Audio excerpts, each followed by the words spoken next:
പിന്നെ പറഞ്ഞൊരു term forex. I think forex എന്ന് പറയുമ്പോൾ ഒരു അനദർ ഫൈനാൻഷ്യൽ മാർക്കറ്റാണ്.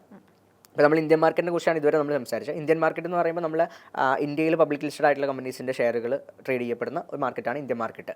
ഫോറക്സ് എന്ന് പറയുമ്പോൾ ഫോറിൻ കറൻസി പെയേഴ്സ്, അതായത് മറ്റുള്ള രാജ്യത്തിൻ്റെയൊക്കെ കറൻസി പെയറുകൾ ട്രേഡ് നടക്കുന്ന ഒരു ട്രാൻസാക്ഷൻ നടക്കുന്നതാണ് ഫോറക്സ് എന്ന് പറയുന്നത്. അപ്പോൾ പുറത്ത് ട്രാവൽ ചെയ്തിട്ടുണ്ടോ, ലൈക്ക് പുറത്ത് ട്രാവൽ ചെയ്തിട്ടുള്ള അപ്പോൾ പുറത്ത് ട്രാവൽ ചെയ്യുമ്പോൾ നമ്മൾ അവിടുത്തെ കറൻസി യൂസ് ചെയ്യും അല്ലേ. അപ്പോൾ നമ്മൾ എയർപോർട്ടിൽ പോകുകയാണെങ്കിൽ അവിടെ എക്സ്ചേഞ്ചിൽ പോയിട്ട് നമ്മൾ എന്ത് ചെയ്യും, കറൻസി എക്സ്ചേഞ്ചിൽ പോയിട്ട് നമ്മൾ നമ്മുടെ കറൻസി വിറ്റിട്ട് അവിടെ നിന്ന് അവരുടെ കറൻസി എന്ത് ചെയ്യും, പർച്ചേസ് ചെയ്യും. അപ്പോൾ ഒരു കറൻസിയാണ് നമ്മൾ വാങ്ങുന്നതും വിൽക്കുന്നതും. ആ ഒരു കറൻസി ട്രാൻസാക്ഷനെയാണ് ഫോറക്സ് ട്രാൻസാക്ഷൻ എന്ന് പറയുന്നത്.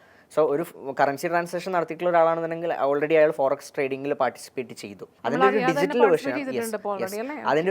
വേർഷനാണ് നമുക്ക് ഡിജിറ്റലി ചെയ്യാൻ പറ്റുന്ന ഒരു വേർഷനാണ്, ഓൺലൈൻ ത്രൂ ചെയ്യാൻ പറ്റുന്ന ഒരു വേർഷനാണ് ഈ ഫോറക്സ് ട്രേഡിംഗ് എന്ന് പറയുന്നത്. ആക്ച്വലി നമ്മുടെ ഈ ഒരു ട്രേഡിങ്ങിലൂടെയൊക്കെ നമുക്ക് അല്ലെങ്കിൽ ഇപ്പോൾ ട്രേഡിംഗ് ആയാലും ബിറ്റ് കോയിൻ അങ്ങനെയുള്ളതൊക്കെ ഒരു ഡിജിറ്റൽ ആണോ അല്ലെങ്കിൽ വെർച്വൽ മണിയാണോ അത് ഉദ്ദേശിക്കുന്നത്? അത് ആക്ച്വലി ഇപ്പോൾ ഈ ക്രിപ്റ്റോ എന്നൊക്കെ പറയുമ്പോൾ അത് കംപ്ലീറ്റ്ലി വെർച്വൽ ആണ്. ഓക്കെ, അതിൽ ഫിസിക്കൽ ഇൻസ്ട്രുമെന്റ്സ് നമുക്ക് കോപ്പി ചെയ്യാനുള്ള ഓപ്ഷൻസ് ഉണ്ടെന്നുണ്ടെങ്കിലും മീൻസ് നമുക്ക് ഫിസിക്കൽ ഹാർഡ്വെയർസിലോട്ടും കാര്യങ്ങളോട്ടൊക്കെ മാറ്റാൻ പറ്റുന്നുണ്ടെങ്കിലും അത് ഡിജിറ്റൽ അസറ്റ് തന്നെയാണ്. അതിന് നമുക്കൊരു ഫിസിക്കൽ സൈഡ് ഇല്ല. പക്ഷേ സ്റ്റോക്ക് മാർക്കറ്റിലോട്ട് ഇതിലോട്ടൊക്കെ വരുമ്പോൾ നമുക്ക് ഷെയർസ് എന്ന് പറയുമ്പോൾ പബ്ലിക് ലിസ്റ്റഡ് കമ്പനിയിൽ നമുക്കൊരു ഓണർഷിപ്പ് ഉണ്ട്, ഒരു പെർസെൻറ്റേജ് ഓണർഷിപ്പ് ഉണ്ട്, ഷെയർ ഹോൾഡിങ്സ് ഉണ്ട്. ആ രീതിയിലേക്ക് വരുമ്പോൾ ഒരു വ്യത്യാസമുണ്ട്. അപ്പോൾ അതൊരു വിർച്വൽ സെറ്റപ്പും അതുപോലെ തന്നെ നമുക്കിവിടെ ഫിസിക്കൽ എന്ന് പറയാൻ പറ്റില്ല, എന്നാൽ നമുക്കിവിടെ അതിനുള്ളൊരു ഓണർഷിപ്പിനുള്ള ഒരു പ്രൊഡക്റ്റും കാര്യങ്ങളൊക്കെ നമുക്കിവിടെ ഉണ്ട് എന്നുള്ളതാണ് വ്യത്യാസം വരുന്നത്. അപ്പോൾ ക്രിപ്റ്റോ മാർക്കറ്റ് എന്ന് പറയുന്നതാണ് ബിറ്റ് കോയിനും കാര്യങ്ങളൊക്കെ വരുന്നത് ഒരു ഡിജിറ്റൽ അസറ്റ്, കംപ്ലീറ്റ്ലി ഡിജിറ്റൽ അസറ്റാണ്. അത് മാത്രമല്ല ഡീസെൻട്രലൈസ്ഡും ആണ്. അതിനൊരു സെൻട്രലൈസ്ഡ് സ്വഭാവമില്ല. അതൊരു ടെക്നോളജി, ബ്ലോക്ക് ചെയിൻ ടെക്നോളജീനെ ബേസ് ചെയ്തിട്ടൊക്കെ വർക്ക് ചെയ്യുന്ന, ടെക്നിക്കൽ ടേംസിലോട്ട് പോകുകയാണെങ്കിൽ ഒരുപാടുണ്ട്. അപ്പോൾ ആ ഒരു രീതിയിൽ വർക്ക് ചെയ്യുന്നതാണ്. അപ്പോൾ അതിനെ നമുക്ക് കംപ്ലീറ്റ്ലി പറയുന്ന ഡിജിറ്റൽ അസറ്റ്സ് എന്നുള്ള രീതിയിൽ നമുക്ക് പറയാൻ പറ്റും. ഷെയർസിനെ നമുക്ക് പൂർണ്ണമായിട്ട് അങ്ങനെ പറയാൻ പറ്റില്ല. നേരത്തെ ഇത് ഫിസിക്കൽ അസറ്റ്സ് ആയിരുന്നു. നമുക്കിപ്പോൾ ഷെയറൊക്കെ പർച്ചേസ് ചെയ്യുന്ന സമയത്ത് ആദ്യ കാലങ്ങളിൽ നമുക്ക് ഫിസിക്കൽ ഷെയർ ഡോക്യുമെൻ്റ് ആയിട്ട് നമുക്ക് പോസ്റ്റൽ വഴി നമുക്കൊരു ഷെയർ ഡോക്യുമെൻറ്റും കാര്യങ്ങളൊക്കെ വരുമായിരുന്നു. ഇപ്പോൾ അത് ഇപ്പോൾ ഡിജിറ്റലായിട്ട് നമ്മൾ ചെയ്യുന്നു എന്ന് മാത്രം. പക്ഷേ നടക്കുന്നത് ഫിസിക്കൽ ഓപ്പറേഷൻസ് അവിടെ നടക്കുന്നുണ്ടെന്നുള്ള. അപ്പം ട്രേഡിങ്ങിലേക്ക് നമ്മൾ കുറച്ചും കൂടെ കഴിഞ്ഞിട്ട് വരാം. അപ്പോൾ അതിന് മുന്നേ എനിക്ക് ചോദിക്കാനുള്ള കാരണം ഭയങ്കര ഒരു എക്സൈറ്റഡ് ആണ് കേട്ടോ എനിക്ക് ചോദിക്കാനായിട്ട്. ഈ ഒരു 16 വയസ്സ് തൊട്ട് 21 വയസ്സ് വരെയുള്ള കാലഘട്ടങ്ങൾക്കുള്ളിൽ ട്രേഡറായി എന്ന് മാത്രമല്ല പിന്നെയും വേറെ ബിസിനസ് സംരംഭങ്ങളിലേക്ക് വന്നിട്ടുണ്ട്. അതെന്തൊക്കെയാണ് ആ ബിസിനസ് സംരംഭങ്ങൾ? ഞാൻ ട്രേഡിംഗ് സ്റ്റാർട്ട് ചെയ്തതിന് ശേഷം ആദ്യം സ്റ്റാർട്ട് ചെയ്ത ബിസിനസ് എന്ന് പറയുന്നത് അസറ്റ് മാനേജ്മെൻറ്റ് കമ്പനിയാണ്, റോയൽ അസറ്റ്സ് ഇൻവെസ്റ്റ്മെൻറ്റ്സ് എന്ന് പറഞ്ഞിട്ട്. പിന്നെ നമ്മൾ സ്റ്റാർട്ട് ചെയ്തതാണ് നമ്മൾ അക്കാദമി. കാരണം എൻ്റെ അടുത്ത് ഇപ്പോൾ പറഞ്ഞ പോലെ ട്രേഡിംഗ് പഠിക്കാൻ വേണ്ടി കുറേ പേര് നമ്മളെടുത്ത് വരുന്ന ആൾക്കാരുണ്ട്. അപ്പോൾ അവർക്ക് ഒരു പ്രോപ്പർ എഡ്യൂക്കേഷൻ, നമ്മൾ പ്രോപ്പർ ഗൈഡൻസിൽ ഒരു പ്രോപ്പർ കമ്മ്യൂണിറ്റി ത്രൂ നമുക്ക് കൊടുക്കാൻ പറ്റുകയാണെന്നുണ്ടെങ്കിൽ അതിന് വേണ്ടിയിട്ടാണ് നമ്മൾ റോയൽ ട്രേഡേഴ്സ് അക്കാദമി എന്ന് പറഞ്ഞിട്ട് ഒരു ഫൈനാൻസ് ഇൻസ്റ്റിറ്റ്യൂഷൻ നമ്മൾ സ്റ്റാർട്ട് ചെയ്തത്. ആൻഡ് അത് കഴിഞ്ഞ് നമ്മൾ പിന്നെ ഒരു IT ഫേം സ്റ്റാർട്ട് ചെയ്തു, ആഷ്കോർപ്പ് IT സൊല്യൂഷൻസ് എന്ന് പറഞ്ഞിട്ട്. പിന്നെ അതുപോലെ തന്നെ ഒരു സോഷ്യൽ മീഡിയ മാർക്കറ്റിംഗ് ഏജൻസി ഇപ്പോൾ റൺ ചെയ്യുന്നുണ്ട്. പിന്നെ അതുപോലെ നമുക്ക് ഒരു ഓട്ടോമേറ്റഡ് ട്രേഡിംഗ് സോഫ്റ്റ്വെയർ കാര്യങ്ങളുണ്ട്. പിന്നെ അതുപോലെ തന്നെ ഒരു ഇ-കൊമേഴ്സ് പ്ലാറ്റ്ഫോമും ഇപ്പോൾ നമ്മൾ റൺ ചെയ്യുന്നുണ്ട്. റോയൽ അസറ്റ്സ് ആൻഡ് ഇൻവെസ്റ്റ്മെന്റ്സിന്റെ കീഴിലാണ് ഈ ഒരു പാരന്റ് കമ്പനി എന്ന് പറയുമ്പോൾ ഗ്രൂപ്പ് ഓഫ് കമ്പനീസ് എന്നുള്ള രീതിയിലാണ് നമ്മളിത് റൺ ചെയ്ത് പോകുന്നത്. അപ്പോൾ നമുക്ക് ഈ അസറ്റ് മാനേജ്മെന്റ് എന്ന് പറയുമ്പോഴും നമ്മൾ ബിസിനസ്സസ് ആണ് നമ്മളിവിടെ റൺ ചെയ്യുന്നത്. ആ ബിസിനസ്സിലേക്കാണ് നമ്മൾ കൂടുതൽ ഫോക്കസ് ചെയ്യുന്നത്. ഇപ്പം സ്റ്റിൽ ഞാൻ പറയുകയാണെന്നുണ്ടെങ്കിൽ ട്രേഡിംഗ് എന്ന് പറയുന്നത് എനിക്ക് എൻ്റെ ഒരു ഇൻകം സോഴ്സ് മാത്രമായിട്ടാണ് ഞാൻ കാണുന്നത്. അപ്പോൾ ആ ഒരു ഇൻകം സോഴ്സ് അവിടെ നമുക്ക് മെയിൻറ്റെയിൻ ചെയ്ത് പോകാൻ പറ്റും. ആൻഡ് ബാക്കിയുള്ള ബിസിനസ്സും നമ്മൾ അതിൻ്റെ കൂടെ പാരലായിട്ട് റൺ ചെയ്ത് പോകുന്നില്ല. നമ്മൾ നോക്കുന്ന സമയത്ത് ട്രേഡിംഗ് ആണ് എനിക്ക് ഏറ്റവും കൂടുതൽ റിവാർഡ്സും കാര്യങ്ങളും തരുന്നതെന്നുണ്ടെങ്കിലും നമുക്ക് എപ്പോഴും ഒരു ഡൈവേഴ്സിഫിക്കേഷൻ ആവശ്യമാണ്. അപ്പോൾ അവിടെ ഈ പറയുന്ന പോലെ ട്രേഡിംഗ് മാത്രമല്ല, നമുക്ക് അതിൻ്റെ കൂടെ ബിസിനസ്സും കാര്യങ്ങളൊക്കെ ബിൽഡ് ചെയ്ത് കൊണ്ടുവരാൻ പറ്റി എന്നുള്ളതും കൂടിയാണ് ആ ഒരു ടൈമിൽ നമുക്ക് ട്രേഡിംഗിൽ നിന്നാണ് നമ്മൾ ഇതിനൊക്കെ കണ്ടെത്തിയതെങ്കിലും ബിസിനസ്സസ് നമുക്ക് ബിൽഡ് ചെയ്തുകൊണ്ടാണ് ഏത് സമയത്തും നമുക്കിത് മെയിൻറ്റെയിൻ ചെയ്ത് കൊണ്ടുപോകാൻ വേണ്ടി പറ്റുന്നത്. ഇത് ആക്ച്വലി വ്യൂവേഴ്സ് കേൾക്കാൻ വേണ്ടി ഞാൻ പറയട്ടെ, ഞാനിപ്പം സംസാരിച്ചുകൊണ്ടിരിക്കുകയാണെങ്കിലും എനിക്ക് ഭയങ്കര എക്സൈറ്റഡ് എനിക്ക് ഫീൽ ചെയ്യുന്നുണ്ട്. കാരണം ഈ ഒരു ഏജിലുള്ള മിക്ക ചെറുപ്പക്കാരും ചിലപ്പം കോളേജ് ലൈഫ് അടിച്ചു പൊളിക്കാനും അല്ലെങ്കിൽ ഫ്രണ്ട്സിനായിട്ട് അടിച്ചു പൊളിക്കാനൊക്കെ ഉള്ളൊരു സമയം കണ്ടെത്തുന്ന സമയങ്ങളിൽ ഇദ്ദേഹം ചെയ്തിരിക്കുന്നത് ഒരു സംരംഭം ഉണ്ടാക്കുക, അല്ലെങ്കിൽ അതിൽ നിന്ന് വീണ്ടും വീണ്ടും സംരംഭങ്ങൾ ഉണ്ടാക്കുക, ഒരു ട്രേഡർ ആവുക എന്നുള്ളതൊക്കെ ഒരു ചെറിയ കാര്യമല്ല. It's a big thing, it's a great thing. So അതിനൊരു അപ്ലോസ് എന്തായാലും തീർച്ചയായിട്ടും ഉണ്ട് കേട്ടോ ഷിബ്ലി റഹ്മാൻ.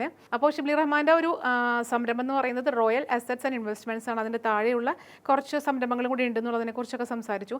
ഇതിൻ്റെ എല്ലാം ഉടമ ഷിബ്ലി റഹ്മാൻ മാത്രമാണോ? കറന്റ് ഞാൻ മാത്രമല്ല, നമുക്കിപ്പോൾ എല്ലാം കൂടെ ഒരുമിച്ച് മാനേജ് ചെയ്യാന്ന് പറയുന്നത് പോസിബിൾ ആയിട്ടുള്ള കാര്യമല്ല. ഇപ്പോൾ ബിസിനസ് ചെയ്യുമ്പോൾ നമ്മളെ സംബന്ധിച്ചിടത്തോളം പ്രത്യേകിച്ച് ഇത് ഓരോ മേഖല ആയതുകൊണ്ട് തന്നെ ഇപ്പോൾ ടെക് ആണെന്നുണ്ടെങ്കിൽ ടെക്കിൻ്റെ ഒരു സൈഡ് നമുക്ക് ഒരു ലിമിറ്റ് ഉണ്ട്. നമ്മളെ സംബന്ധിച്ചിടത്തോളം ഇപ്പോൾ പഠിച്ച് ചെയ്യാനാണെന്നുണ്ടെങ്കിലും ഒരു ലിമിറ്റ് ഉണ്ട്. അപ്പോൾ നമ്മൾ ചിലപ്പോൾ അത് പഠിച്ച് അത് ഫോക്കസ് ചെയ്യാൻ പോയി കഴിഞ്ഞാൽ നമ്മുടെ നിലവിലുള്ള ബിസിനസ്സിനെ അത് ബാധിക്കും, അങ്ങനത്തെ പ്രശ്നങ്ങളൊക്കെ സംഭവിക്കും. അപ്പോൾ അതുകൊണ്ട് തന്നെ നമുക്ക് എല്ലാം കൂടെ ഒരുമിച്ച് ഞാൻ തന്നെ എല്ലാം ചെയ്യാം എന്ന രീതിയിൽ നിന്ന് കഴിഞ്ഞാൽ ബിസിനസ് ഒരിക്കലും നമുക്ക് സക്സസ് ആയിട്ട് റൺ ചെയ്യാൻ പറ്റില്ല. അതുകൊണ്ട് തന്നെ നമുക്ക് ഇതിന് കോ-ഫൗണ്ടേഴ്സും കാര്യങ്ങളൊക്കെ ഉണ്ട്. അപ്പോൾ അവർ വെച്ചിട്ടാണ് നമ്മൾ ഇത് റൺ ചെയ്യുന്ന കാര്യങ്ങളൊക്കെ. അപ്പോൾ ഇതിൽ തന്നെ നമ്മൾ ഇൻവെസ്റ്ററായിട്ട് മാത്രം ഞാൻ നിൽക്കുന്ന ബിസിനസ്സസ് ഉണ്ട്. കംപ്ലീറ്റ് അവരാണ് റൺ ചെയ്യുന്നത്. നമ്മളൊരു ഗൈഡൻസ് മാത്രം അവർക്ക് അവിടെ ഉണ്ടായാൽ മതി. സൈലന്റ് പാർട്ട്ണർ എന്നുള്ള രീതിയിൽ. അതെ, സൈലന്റ് വാക്കിംഗ് മീൻസ് ആക്റ്റീവാണ്, പക്ഷെ എന്നാലും നമുക്ക് ഈ പറയുന്ന പോലെ നമ്മൾ തിരിഞ്ഞ് നോക്കേണ്ട ആവശ്യമില്ല. കംപ്ലീറ്റ് കാര്യങ്ങൾ അവർ നോക്കും. ആ രീതിയിലേക്ക് നമ്മൾ അവരെ ഇനീഷ്യലി തന്നെ ട്രെയിൻ ചെയ്ത് അവർ ആ ഒരു ലെവലിൽ നമ്മൾ സപ്പോർട്ട് ചെയ്ത് കൊണ്ടു കൊടുത്താൽ മതി. ആ ഒരു ലെവലിൽ നമ്മൾ മെയിൻറ്റെയിൻ ചെയ്താൽ മതി. അപ്പോൾ എത്ര സ്റ്റാഫ്സ് ഉണ്ട് ഇപ്പം? നമുക്കിപ്പോൾ ഏകദേശം നമ്മളെ ടീം സ്ട്രെങ്ത് നോക്കുകയാണെങ്കിൽ ഏകദേശം 30ഓളം ടീം സ്ട്രെങ്ത് ഉണ്ട്. 30ഓളം സ്റ്റാഫ് ഉണ്ട് അല്ലേ? Okay fine. പിന്നെ എത്രത്തോളം ക്ലയൻസ് ഉണ്ട്? ക്ലയൻസ് നമുക്ക് ഇപ്പോൾ നമ്മുടെ കമ്മ്യൂണിറ്റിയിലോട്ട് നോക്കുകയാണെന്നുണ്ടെങ്കിൽ നമുക്ക് ഏകദേശം ഒരു 1000ഓളം സ്റ്റുഡൻസ് നമ്മുടെ കമ്മ്യൂണിറ്റിയിൽ റോയൽ അക്കാദമിയിൽ നമുക്ക് പഠിച്ചിറങ്ങിയിട്ടുണ്ട്. അപ്പോൾ നമുക്ക് അസറ്റ് മാനേജ്മെൻറ്റിലാണെന്നുണ്ടെങ്കിലും 50 പേരോളം ക്ലയൻസ് വരുന്നുണ്ട്. പിന്നെ നമ്മുടെ സോഫ്റ്റ്വെയറിൻ്റെ സബ്സ്ക്രിപ്ഷൻ എടുത്തിട്ടുള്ള ആൾക്കാർ ഒരു 100-150 പേര് അങ്ങനെ വരുന്നുണ്ട്. അപ്പോൾ ക്ലയൻസ് എപ്പോഴും നമുക്കൊരു നമ്പർ എന്ന രീതിയിൽ പറയാൻ പറ്റില്ല.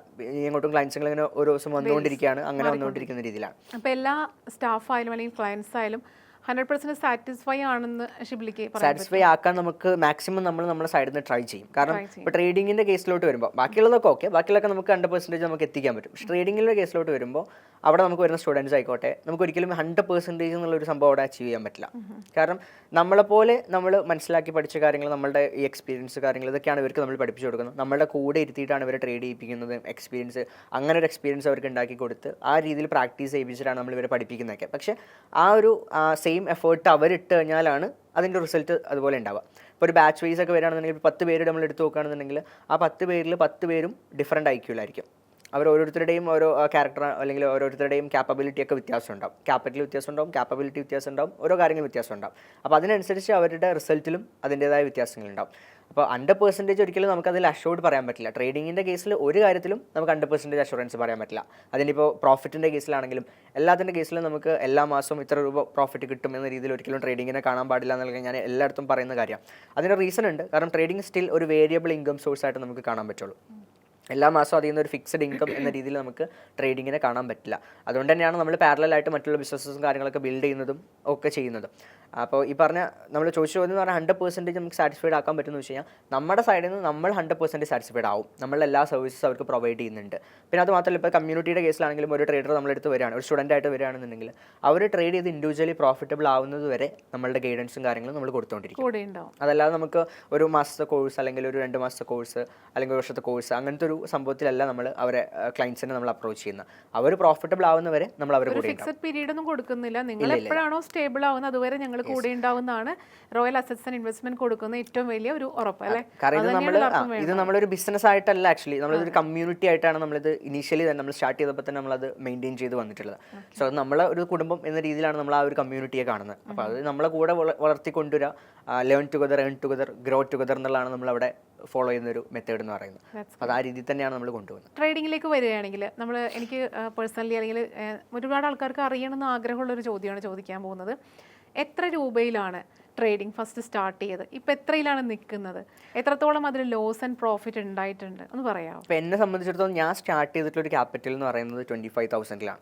25,000 ഞാൻ ഇനീഷ്യലി ഞാൻ സ്റ്റാർട്ട് ചെയ്ത സമയത്ത് അതിൽ ക്യാപിറ്റൽ എങ്ങനെയാണോ 25,000 എൻ്റെ പേഴ്സണൽ സേവിങ്സ് തന്നെ എനിക്ക് ഉണ്ടായിരുന്നു സ്റ്റാർട്ട് ചെയ്യുന്ന സമയത്ത്. പക്ഷേ ഈ 25,000 സ്റ്റാർട്ട് ചെയ്ത കഥ അവിടെ നിൽക്കട്ടെ. സ്റ്റാർട്ട് ചെയ്യുന്ന സമയത്ത് എനിക്ക് അത്യാവശ്യം വലിയ കുഴപ്പമൊന്നും ഉണ്ടായിരുന്നില്ല. സ്റ്റോക്സിലാണ് ഞാൻ സ്റ്റാർട്ട് ചെയ്തത്. ലിവറേജസും കാര്യങ്ങളൊക്കെ ഉണ്ടായിരുന്ന സമയത്തായിരുന്നു ട്രേഡ് ചെയ്തിട്ടുണ്ടായിരുന്നത്. അത്യാവശ്യം കുഴപ്പമില്ലാത്തൊരു പ്രോഫിറ്റ് ഒക്കെ ഏൺ ചെയ്ത് തുടങ്ങിയപ്പോഴാണ് നമ്മൾ അസറ്റ് മാനേജ്മെൻറ്റ് എന്നുള്ളൊരു പ്ലാനിലോട്ട്, ആക്ച്വലി അത് കമ്പനി ആവുന്നതിന് മുന്നേ നമ്മൾ ഈ പറയുന്ന പോലെ ട്രേഡിംഗ് തുടങ്ങിക്കഴിഞ്ഞാൽ എല്ലാവർക്കും പറ്റുന്നൊരു അബദ്ധമാണ്. ആരെങ്കിലും കുറച്ച് പൈസ ഒക്കെ തന്നു കഴിയുമ്പോൾ ഓക്കെ ഞാൻ 25,000 വെച്ചിട്ട് എനിക്ക് 2,500 രൂപ ഉണ്ടാക്കാൻ പറ്റുന്നുണ്ടെങ്കിൽ 2.5 ലക്ഷം ഉണ്ടെങ്കിൽ എനിക്ക് 25,000 ഉണ്ടാക്കാം എന്നൊരു മൈൻഡ് സെറ്റിലോട്ട് വരും. ഇനീഷ്യലി സ്റ്റാർട്ട് ചെയ്യുമ്പോൾ എല്ലാവർക്കും പറ്റുന്നൊരു ബുദ്ധിമുട്ടാണ്. അപ്പോൾ ഞാൻ കാൽക്കുലേറ്റ് ചെയ്യാണ്, ഞാൻ ഇത്ര പെർസെൻറ്റേജ് ഉണ്ടാക്കുന്നുണ്ടെങ്കിൽ എത്ര രൂപ ഉണ്ടെങ്കിൽ എനിക്ക് ഇത്രയും രൂപ ഉണ്ടാക്കാൻ പറ്റുമല്ലോ. അപ്പോൾ ആരെങ്കിലും എൻ്റെ അടുത്ത് ഒരു 10 ലക്ഷം രൂപ തരാമെന്ന് പറയുമ്പോൾ ഓക്കെ 10 ലക്ഷം തന്നോളൂ എന്ന് പറഞ്ഞിട്ട് ഞാൻ 10 ലക്ഷം വെച്ച് ട്രേഡ് ചെയ്യാൻ പോയി കഴിഞ്ഞാൽ ഇത് എൻറ്റയർലി ഡിഫറൻറ്റ് കൺസെപ്റ്റാണ്.